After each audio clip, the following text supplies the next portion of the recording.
Hello, Shri Swami Samarth. चला तर तुमचं स्वागत आहे माझ्या चॅनलमध्ये. तर मी आज तुम्हाला कारल्याची भाजी दाखवणार आहे. तर हे बघा, इथे मी 5 मोठे कारले चिरून घेतलेले आहे. इथे नेहमीप्रमाणे आपले सर्व मसाले घेतले: काळं तिखट, लाल तिखट आणि हळद, शेंगदाण्याचा कूट आणि आलं लसूणची पेस्ट.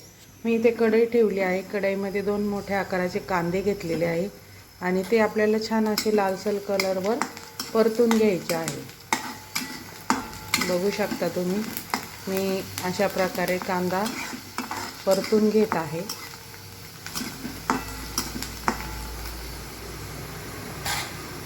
कांदा थोडासा लाल झाला की आपल्याला त्यात आलं लसूणची पेस्ट टाकायची आहे.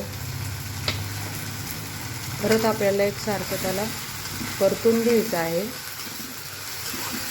आणि इथे मी कुकर लावला आहे वरण भाताचा.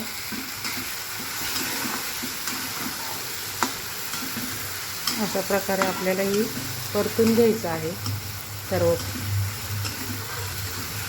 आलं कोथिंबीर टाकल्यानंतर भाजीला छान टेस्ट येते. तुम्ही हे कारलं करून बघा नक्की, खूप सोपं आहे, खायलाही छान लागते. तर हे कारलं आपण सुक्कं बनवणार आहोत. तर आता मी ह्याच्यामध्ये मसाले ॲड करत आहे. मसाले छान थोडेसे परतून घ्यायचे आहे आपल्याला.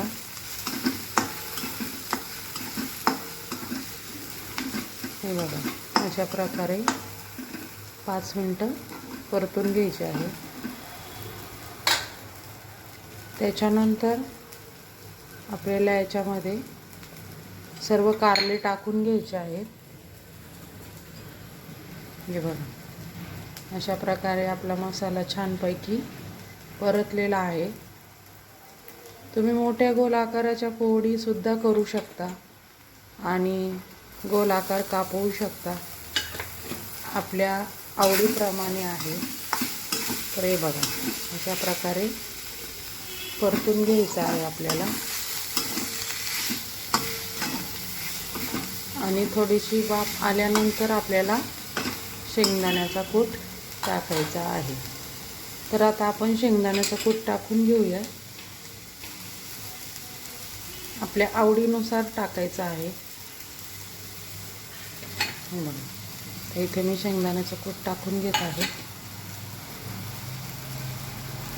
परत एकदा आपल्याला छानपैकी हे मिक्स करायचं आहे.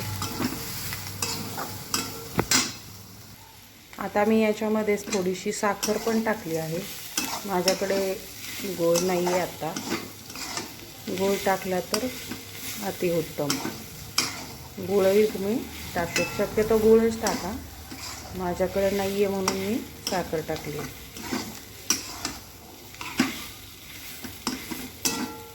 आणि एक 5 ते 10 मिनिटं आपल्याला छान असं परतून घ्यायचं आहे. आणि त्याच्यानंतर एक 5 मिनिट आपल्याला याला झाकून ठेवायचं आहे. बघू शकता तुम्ही, आपलं कारलं किती छान झालेलं आहे. कशी वाटली तुम्हाला माझी कारल्याची भाजी? आवडली असेल तर लाईक, शेअर, सबस्क्राईब करा. श्री स्वामी समर्थ.